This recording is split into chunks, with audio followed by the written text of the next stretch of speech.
Vamos ler agora um versículo que já temos lido, Evangelho de Lucas.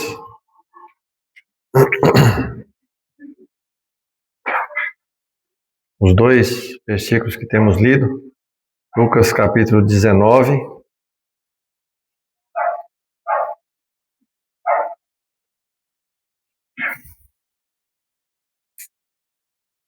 Obrigado. Versículo 9. E disse-lhe Jesus: hoje veio a salvação a esta casa, pois também este é filho de Abraão, porque o Filho do Homem veio buscar e salvar o que se havia perdido. E nós lemos também no capítulo 23,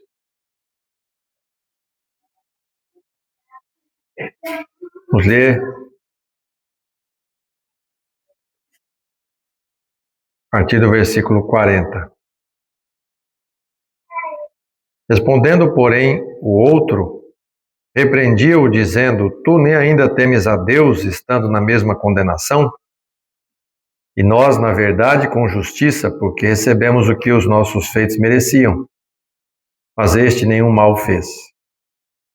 E disse a Jesus: Senhor, lembra-te de mim, quando vieres em teu reino. E disse-lhe Jesus: em verdade te digo que hoje estarás comigo no paraíso.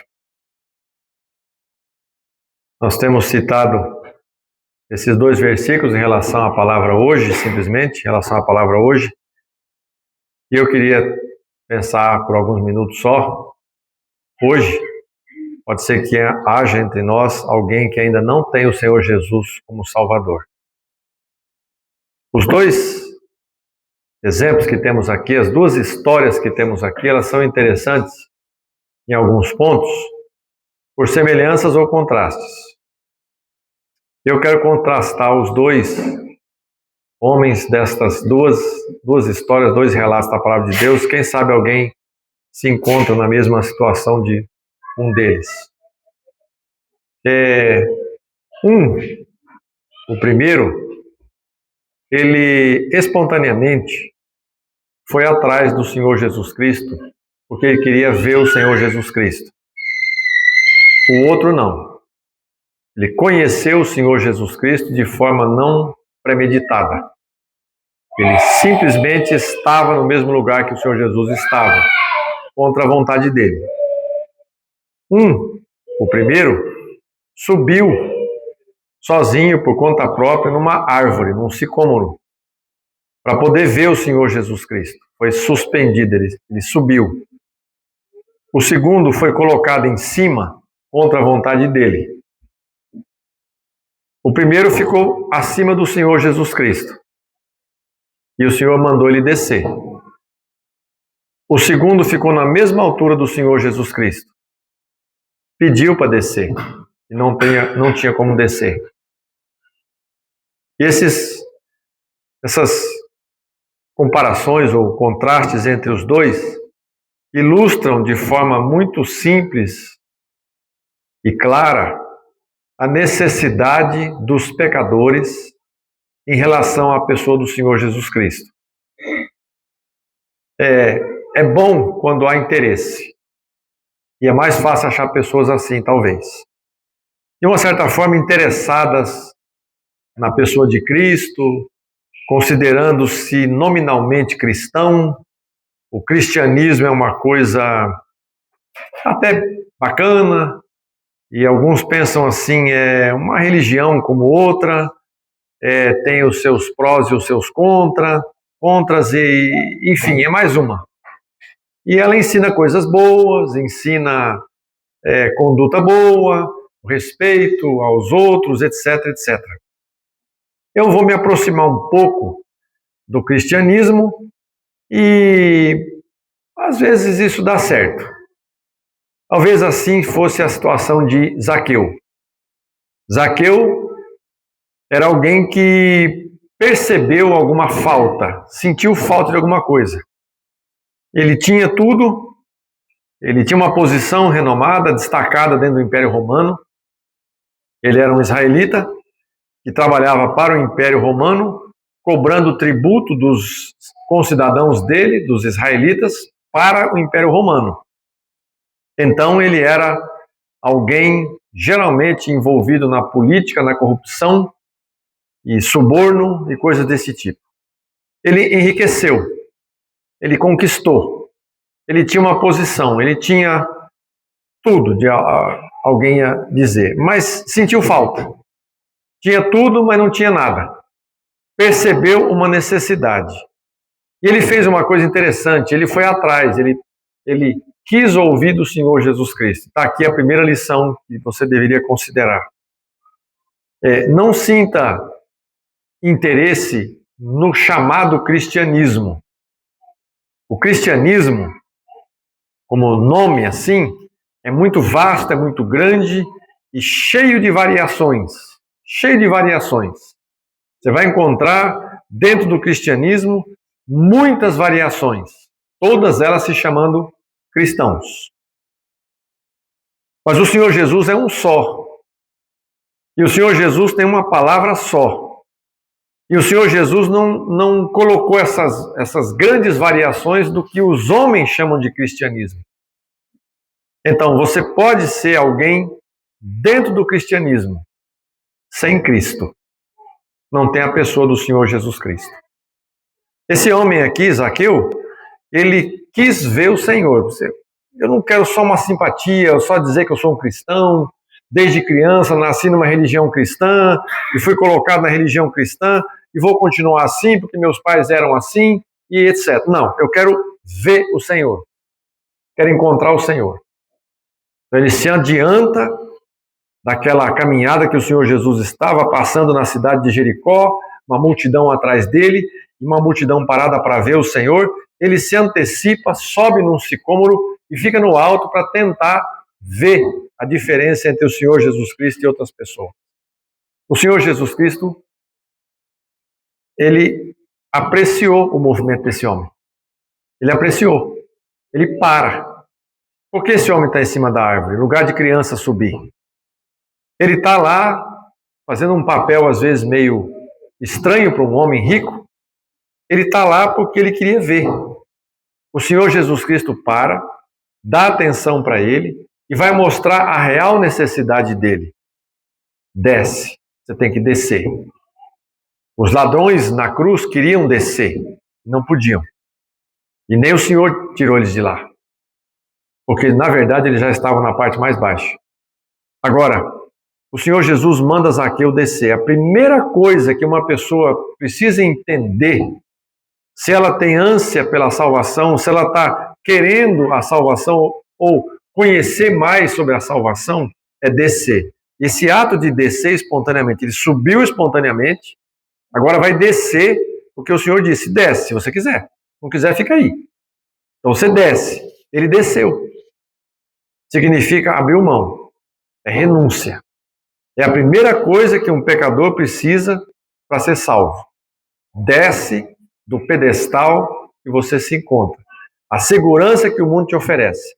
A segurança que as religiões te oferecem. São frágeis. É como se fosse um copo de cristal. Você está em cima de um copo de cristal. Você vai cair. Desaba, não vira nada. Tem que descer. Outra coisa. O Senhor Jesus disse, eu vou na sua casa. Eu vou entrar dentro da sua casa. Então, o Senhor Jesus Cristo, no seu olhar dentro da casa do homem, ele olhou dentro do coração do homem.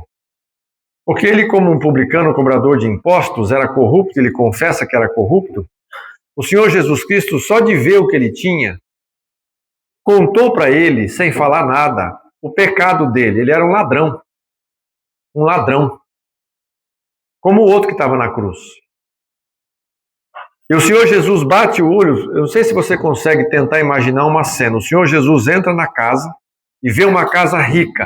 Não estou dizendo que isso é pecado, de jeito nenhum. Ele entrou na casa daquele rico que enriqueceu ilicitamente, injustamente, roubando dos outros, cobrando imposto a mais. Imagina o Senhor Jesus olhando um móvel muito caro, um objeto muito caro naquela casa. Bate aquele olho lá, quanto custa isso? Quanto custa isso daí? $10.000. Quem tem $10.000? Como você conseguiu esses $10.000? Você é ladrão. Ladrão. No céu não entra ladrão. Não entra ladrão. Ele mostra para o homem, sem falar. O reconhecimento de pecado é necessário. Agora deixa esse primeiro homem e vai para o segundo. Eram 2 lá, mas eu quero focalizar neste que falou com o Senhor Jesus Cristo. Esse encontro, o Senhor Jesus Cristo, ele não pensava nisso. Eu quero ir lá para me encontrar. Tudo que ele não queria era estar ali. Ele foi preso, ele foi julgado, ele foi condenado porque era malfeitor, ladrão. Ele tinha feito coisa errada. Esse homem é colocado no mesmo nível do Senhor Jesus, suspenso da terra. Numa cruz ao lado do Senhor Jesus Cristo. Colocado de igual para igual. Esse homem percebe uma diferença no Senhor Jesus Cristo. E ele, como o primeiro, Zaqueu, ele reconhece: eu tenho faltas. Eu tenho pecado. Eu estou aqui nessa cruz, fui suspendido da terra, fui colocado num lugar alto, para todo mundo ver quem eu sou, contra a minha vontade. Mas eu estou sobrecarregado de pecado. Mereço essa condenação. Ele foi um pouco mais longe que Zaqueu, porque ele estava numa situação muito mais difícil. Zaqueu ficou embaraçado, mas esse aqui estava literalmente humilhado, porque estava pregado numa cruz, sentenciado à morte. Morte lenta, dolorosa, do lado do Senhor Jesus Cristo. Interessante. O Senhor Jesus Cristo fala com ele. O Senhor Jesus Cristo vê o reconhecimento dele. O Senhor Jesus Cristo oferece para ele o que ele não podia ter. Se para o primeiro ele mandou descer, para esse não tinha como mandar descer. Você é pecador. Você já desceu. Você está na parte mais funda. Você está condenado e vendo a consequência dos seus pecados. Você está condenado na cruz. Mas eu não vou falar para você descer da cruz. Eu vou colocar você no paraíso. Zaqueu, ele entrou dentro da casa. Dentro da casa de Zaqueu. Para esse malfeitor na cruz, ele disse: você vai entrar na minha casa, no paraíso. Tirar você de onde você está. Colocar você junto comigo.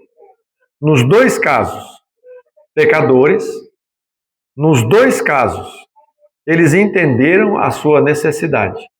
E os 2 trazem ilustrações para nós do caminho que um pecador tem que tomar para ser salvo. Esse segundo aí, malfeitor, colocado na cruz ao lado do Senhor Jesus Cristo, é talvez a ilustração mais solene, mais profunda de uma pessoa próxima do Senhor Jesus Cristo. Porque ele encosta ali naquela mesma situação e ele reconhece: nós estamos aqui porque nossos atos nos trouxeram até aqui, mas este nenhum mal fez. Ele dá uma declaração do Senhor Jesus. Então eu faço uma pergunta: por que o Senhor Jesus foi crucificado? Se um bandido colocado na cruz do lado do Senhor Jesus disse: este nenhum mal fez. Não fez nada errado. Nessa hora, ele entendeu que o Senhor Jesus Cristo estava naquela cruz, morrendo sem culpa para levar a culpa dos culpados, inclusive a dele, mesmo a culpa dele. A salvação significa livramento da condenação. Você foi julgado, você foi condenado, eu também, sentenciado à morte, porque o salário do pecado é a morte. E o Senhor Jesus Cristo entra nessa questão para tirar o condenado, livrar o condenado da sua condenação, da sua sentença. A promessa do Senhor Jesus Cristo para o primeiro, ou o que ele fala para o primeiro, aquilo que ele declara para o primeiro: hoje veio salvação a esta casa. Para o segundo: hoje estarás comigo no paraíso. Tudo em volta da pessoa dele. Salvação que entrou nessa casa. A herança da salvação, o lugar da salvação no céu para o segundo condenado. É interessante que há um contraste entre os dois que poderia tirar de qualquer um as dúvidas em relação àquilo que você faz para ser salvo. O primeiro, o homem corrupto, ladrão, não tinha o que fazer para ser salvo. Mas assim que ele creu, ele mostrou que era salvo. Ele disse: eu vou repartir o que eu tenho para os pobres. E de quem eu roubei, eu vou devolver 4 vezes mais. Eu vou devolver. Vou dar de volta. Pagar com juro e correção. Isso é evidência da salvação. O primeiro não podia fazer nada. Não tinha o que fazer. Porque estava na cruz, pregado, ia morrer, e morreu. Não tinha como ele evidenciar. Então você tem os dois quadros da seguinte maneira. Um prova o resultado da fé. O outro, a evidência da fé. Um creu, foi salvo e naquele momento estava com o Senhor no paraíso. O outro não estava morto ainda. Ele foi viver mais alguns anos. Durante esse período de vida, ele podia testemunhar para as pessoas em volta dele que ele era de fato outra pessoa. Totalmente modificado. Então, isso é uma prova de que a salvação não depende do que eu faça. Os resultados da salvação poderão ser vistos, como poderão não ser vistos.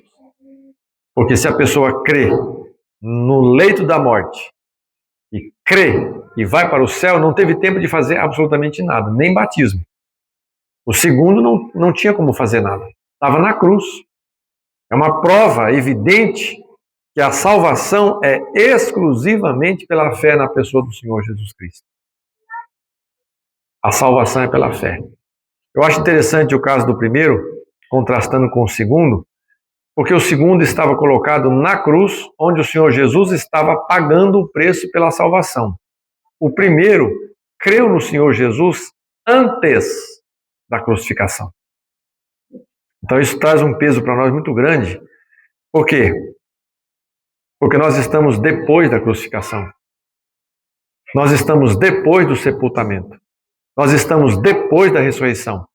Nós estamos depois da subida do Senhor Jesus para o céu. Nós estamos depois da descida do Espírito Santo. Então, tantas coisas aconteceram para evidenciar a pessoa de Cristo hoje e ainda há rejeição. Ainda há rejeição. Zaqueu creu antes do Senhor Jesus ser crucificado. O bandido na cruz creu durante a crucificação. Agora você pode crer, pelo menos, depois de tudo. Eu creio que a rejeição à pessoa do Senhor Jesus Cristo, nesse tempo de agora, é algo muito solene. Muito solene. Porque tudo já foi feito, tudo já está escrito, tudo já está declarado. Agora resta para nós a fé. Tem uma promessa do Senhor Jesus Cristo em relação a isso, quando ele fala com Tomé. Quem já leu o texto sabe, você pode ler depois. O Senhor Jesus fala com Tomé. Tomé disse assim: se eu não colocar minha mão aí nele, no furo dele, se eu não ver com meus próprios olhos, não colocar minha mão, eu não vou crer. Então o Senhor Jesus chama Tomé e diz: coloca aqui a tua mão. Sou eu. Porque me viste, Tomé, creste? Aí chega a nossa época agora. Bem-aventurados os que não viram e creram. Nós não vimos, mas nós estamos depois. Tem tudo relatado. Então, nesse tempo agora, no dia de agora, no dia de hoje, uma pessoa pode ser salva, porque ela crê naquele que se entregou na cruz, naquele que levou a nossa culpa, naquele que se ofereceu por nós, naquele que tudo fez, derramou o seu sangue. Por quê? Porque a salvação de uma pessoa depende da morte daquele que não pecou. Essa é a justiça de Deus sendo colocada à prova. Uma balança colocada ali. Se por um homem entrou o pecado no mundo e pelo pecado a morte, por um homem veio a redenção. Entra por um, escapa por um. É aquilo que Deus colocou estabelecido como justiça. Um fez a coisa errada. Todos pecaram. todos debaixo de condenação. Alguém vai dizer, eu não fiz o que Adão fez. Eu não fiz o que Deus mandou para ele fazer. Por que eu sou culpado? Porque ele entrou, trouxe o pecado para dentro do mundo. Então, tudo que sai de Adão não tinha como sair limpo. Saiu contaminado. Porque ele estava contaminado. Ele estava subjugado à morte. Como é que ele ia colocar no mundo uma criança imortal? Se ele era mortal. Se ele estava subjugado pela morte. Então, por ele entrou a morte. Então, tinha que, por um, sair a morte. Então, se todos foram condenados em Adão, todo aquele que crê é justificado em Cristo. Por um entra, por um tem livramento. Então, esse bandido na cruz, esse malfeitor colocado ao lado do Senhor Jesus, é o quadro, talvez um dos quadros mais lindos, pelo menos para mim, de uma salvação. Nada fez. Absolutamente nada. Nunca teve tempo de participar de uma religião, de fazer uma penitência, de estar num cristianismo, de estar num judaísmo, de estar em qualquer ismo que você possa colocar. Absolutamente nada. Bandido, condenado, pregado na cruz, próximo de morrer. E o Senhor diz para ele, hoje estarás comigo no paraíso, sem pagar nada, livre de culpa. Diferente do que todas as religiões podem prometer. Então, o desejo do nosso coração é que, havendo entre nós alguém, talvez familiares, né? E cresce ouvindo, eu penso muito nas crianças, adolescentes e jovens entre nós, crescendo ouvindo a palavra de Deus. Não deixa passar, não joga isso para fora, como se fosse nada. Zaqueu fez tudo que podia, correu, subiu. O Senhor disse, desce, eu vou lá, na sua casa. O outro foi colocado para cima, não quis subir. E o Senhor disse, não vai descer, você vai subir para o paraíso. Você vai entrar no céu. Você vai junto comigo para o céu. Então a nossa oração é que nossas crianças, nossos filhos, todos que estão entre nós, não joguem fora a oportunidade. Não desperdice a oportunidade. Mas o quanto antes, busca o Senhor Jesus enquanto se pode achar. Abre o coração para o Senhor. Confia nele. E tenha absoluta certeza da salvação completa, perfeita, eterna, na pessoa do Senhor Jesus Cristo. Amém. Amém.